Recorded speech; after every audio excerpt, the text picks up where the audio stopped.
Magandang araw mga manit na ka. I'm Patrick Chan Katudan from Section 3 CRI-A1-11. Ipe-present ko po ang arson. So, bago tayo magsimula, lesson objectives. Define arson and explain fire triangle. So, proceed po tayo sa slide 2. Describe the nature of arson as a crime. Describe the motives reason for arson. Explain how these motives were used in criminal investigation. So, pictures of arson cases. Yan po, makita natin sa ating slide. So, ano nga ba ang arson? So, ang arson ay typically defined as the malicious burning of property. So, ang general definition ng arson ay that somebody deliberately or intentionally set fire to a property in order to destroy it. Yung talagang may criminal intent. Pero kapag nagsunog ka ng dry leaves o bulok na dahon sa iyong bakuran, ay hindi masasabi yun na arson, lalo na kung sarili mong property yon at walang criminal intent. At ang criminal intent can be broad. It includes gain of profit, fraud, persecution, or causing injury. So, lagi natin tatandaan na ang arson ay isang very serious offense at ito ay punishable by several years of imprisonment. So, ang arson daw ay ang pagsusunog ng isang property o na kapag sinunod mo isang property na yun, ay ikaw ay makakasuhan ng arson. So, lalo na kapag napatunayan na ikaw talaga ay yung may nasunog nun at talagang intent mong sunugin yung isang property na yun. So, balik po tayo sa motives. Sa motives na tayo. So there are different motives for committing arson and they are usually classified into categories. So, ito ay profit, spite, excitement, crime concealment, and vandalism. So, ang motibo kaya nakukumit ng arson ay dahil sa profit. So, includes dito ang lahat ng arson na nakumit with the expectation of obtaining of gain from perpetrator. At ang tawag sa kanila ay arsonist. So, ang nagsusunog daw o ang nagkumit ng arson ay tinatawag na arsonist. So, ang gain can be direct or indirect. So, example ng direct gain will be the collection of insurance money sa isang sunog na bahay. At ang indirect gain naman ay will be an increase of business by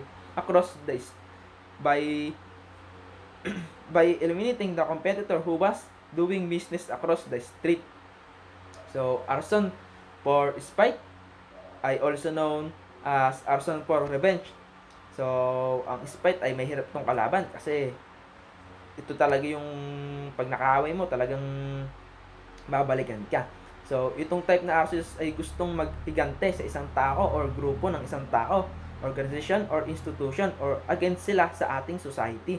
So, ito talaga yung mga mahirap ng mga taong kalaban na pag nakaaway mo, talagang susunugin yung bahay mo, kaya mga bakuran mo. So, mahirap to kapag natutulog ka sa gabi, hindi mo alam, nasusunog ka na pala, nasusunog na pala yung bahay mo. So, ang pangatlo natin ay ang excitement. So, arson for excitement naman ay nakukumit ng isang tao dahil ito ay naboboard. So, need of attention o kaya naman sexually stimulated by crime of arson. So, itong mga to ay considered as dangerous person dahil wala naman silang particular na target. At sinusulog nila ang anumang lugar na bagay na kanilang makikita para lang mapulfill ang kanilang sarili o kaya ang kanilang kaligayahan. So, mahirap din itong kalaman na to, itong mga tao na to, yung sa excitement. Kasi, lahat ng makita ng bagay nila, sinusunog nila. So, mahirap ito kaya tinatawag din na dangerous people tong mga tao na to.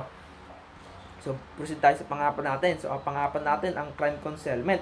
So, arson for concealment ay ginagawa ng mga kriminal para mapagtakpan ang isa pang krimen na kanilang ginawa. So, example nito ang pagpatay sa isang tao dahil sa pagnanakaw o sa pagloloob nila sa bahay. So, para matakpan ang krimen na yon, susunugin nila ang bahay na kanilang niloban para masunog ang katawan ng isang tao na kanilang pinatay, pati na rin ang mga ebidensya ng murder activity.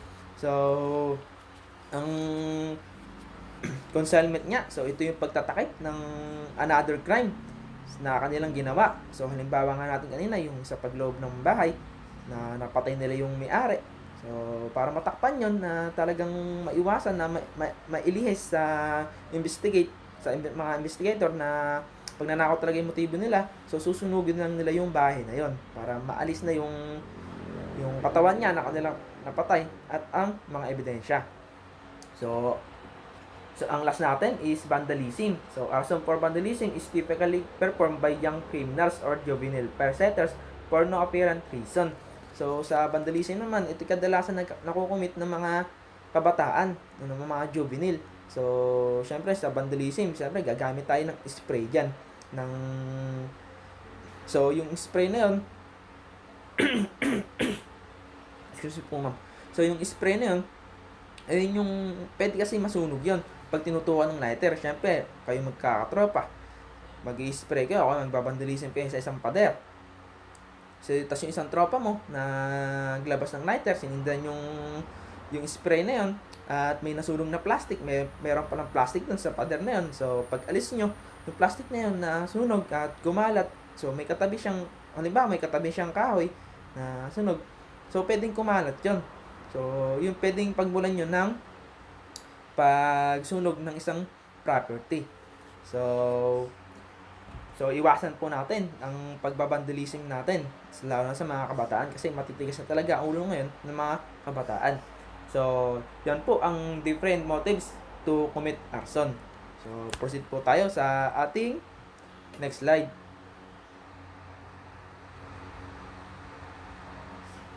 So, describe and explain the fire triangle and its components. So, fire triangle is model for conveying the components of fire. So, ang three sides ng fire triangle ay nag-i-illustrate ng three elements of fire which are heat, fuel, and oxidization. So, itong three elements fire triangle must be combined in the right proportion for A to occur. Kung mawala ang isang elemento sa fire triangle, the fire is extinguished.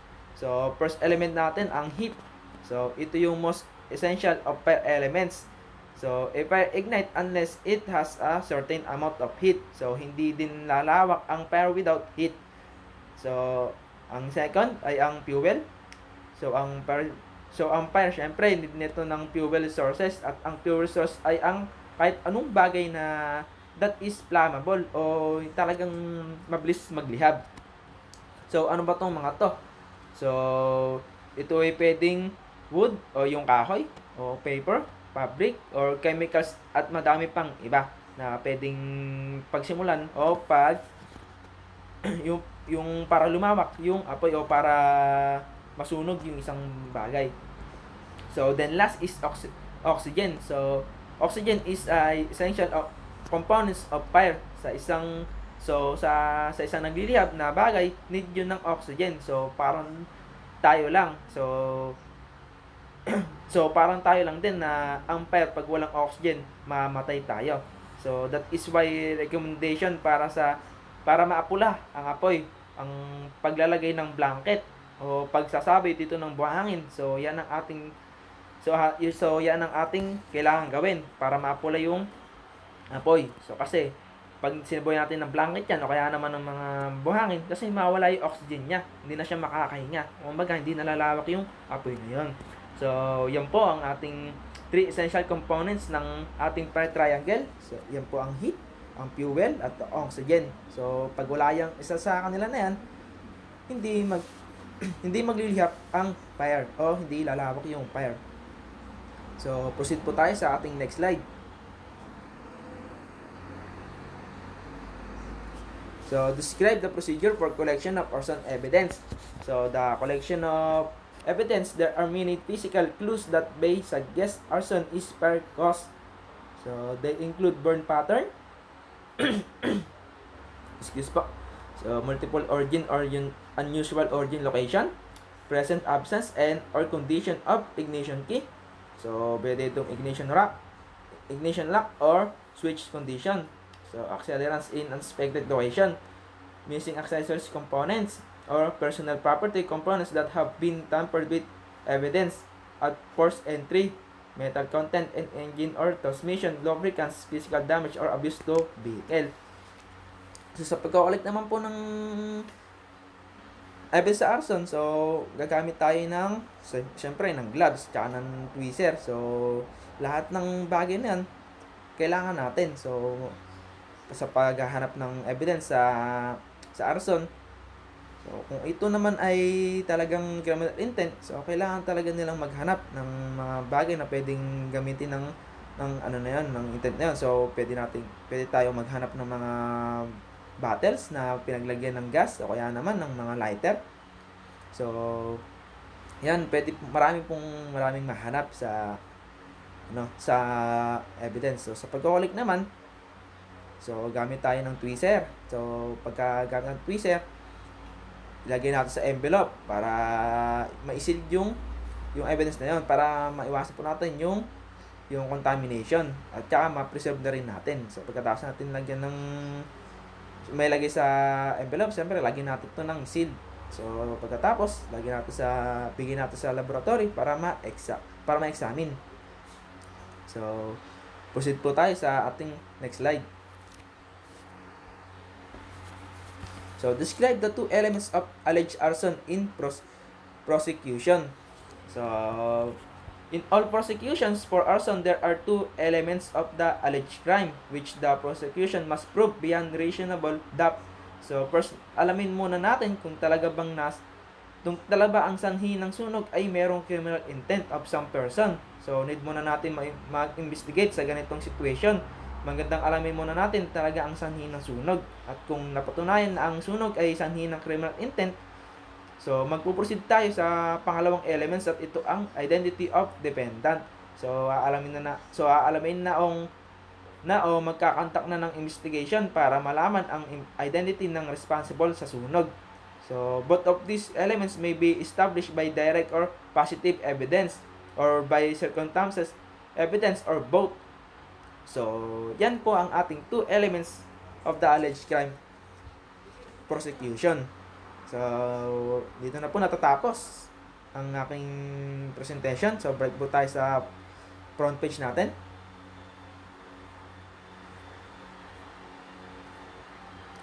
So, sa list objectives nga natin, nandipan nga po natin yung arson. So, yung arson is a malicious burning of property.